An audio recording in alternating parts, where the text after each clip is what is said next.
All right, so again, back to this imagine a world test. You ignore the truth. You create this fantasy world. Think of it like a Disney world where anything goes. Dogs can talk. Dogs can have 20 legs. I don't know if there's a movie like that, but really anything goes. The only information you have about this fantasy world is that the premises that you're given in this argument are true. So you imagine a world where the premises are true. And then you ask, does the conclusion have to be true in that world? And evaluating this structure is about checking these abstract logical relationships between those premises you assume are true in this imaginary world and the conclusion that you try to figure out, does it have to be true or not have to be true in the imaginary world? And this has nothing to do with reality. We do offer a reality test when evaluating an argument. That's just when we're talking about an argument's truth. We'll do the truth test to check reality. But we do the structure test, we don't care at all about reality. Again, back to this. So the support test, the reason why I'm focusing on it so much is because it's not as much common sense as you might be used to in your, everyday life, everyday studies. It's less about something that comes naturally to us. Checking these abstract logical relationships in this way can be a little bit tricky. Oftentimes requires a little bit more work, a little bit more practice. That's why in class this week we're going to be going over that particular handout on evaluating arguments that I gave out last week.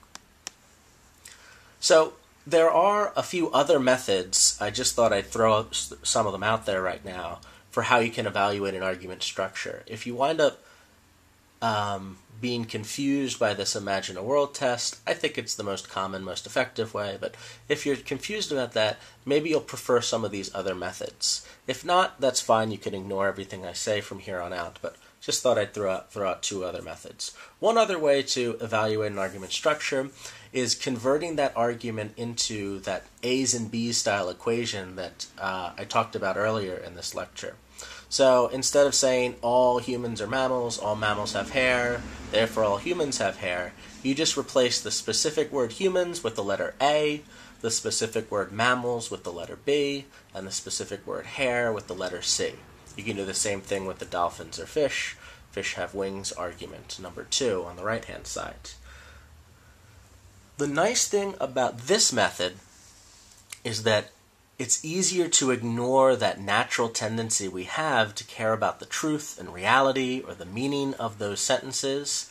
If you convert the argument into sentences that say all A's are B's, all B's have C's, there's no way to evaluate the truth of that. There is no truth of a sentence like that. You're just looking at the argument's underlying structure. And in that way, it's actually easier to see the argument's underlying logical structure. And so that's a nice feature of this method. If, however, you happen to hate those kind of algebra mathies type things where everything's a variable like X's and Y's or A's and B's rather than numbers or words, you might not like this method. But if you're into that, this method might be helpful for you to see the underlying structure. Another method I like, if you're more of a visually oriented person, you might be interested in converting arguments into Venn diagrams or Euler diagrams, depending what kind it is. You might have done this in a geometry class before or math class. The idea here is that you visually represent the premises. So this is an example of this argument. All humans are mammals, all mammals have hair, therefore all humans have hair. It's difficult to see, so I'm going to try to zoom in a little bit. I'm going to try anyway. There we go. So what we're doing is visually representing what premise 1 would look like. You can see there it says all humans are mammals is premise 1, and I've drawn a red H circle there in the middle, and then drawn a blue circle M completely surrounding the H circle, so that it looks visually like the sentence all humans are mammals is true. Everything that's inside our H circle, our human circle, is also inside our mammal circle. but there might be some mammals that aren't humans, and those are the blue dots in the blue circle that aren't inside the red circle. So that's a visual representation of what our first premise would look like if it's true. Now, what I do next is add the second premise. This is what our argument would look like, or our diagram would look like, if premise 1 and premise 2 were both true. I've kept the same blue and red circles, but now I've added a green circle. That green circle represents hairy things, I guess, things that have hair. And premise 2 says all mammals have hair, so what I've done is visually represented that. Everything that's inside our blue mammal circle is also inside our hairy thing circle.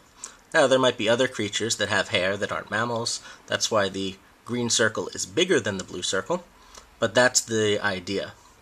Everything that's inside the blue circle must also be inside the hairy thing circle. So the general question you ask yourself, as you can see at the bottom here, is, do the premises force the conclusion to be true? Once you visually represent what the premises look like if they were all true, can you figure out from this little diagram whether the conclusion has to be true?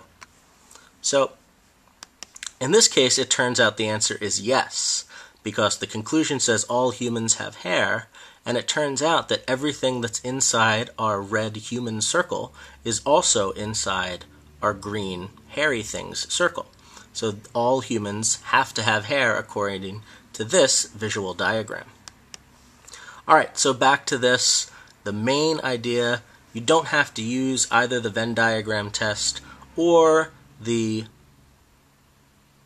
converting arguments into A's and B's equation style test, or even the Imagine a World test. Whatever you're most comfortable with is what you should choose. And all we've been talking about for this entire time is the support test, the structure test, nothing about the truth test. So hope that helps a little bit for you figuring that out. Thanks so much.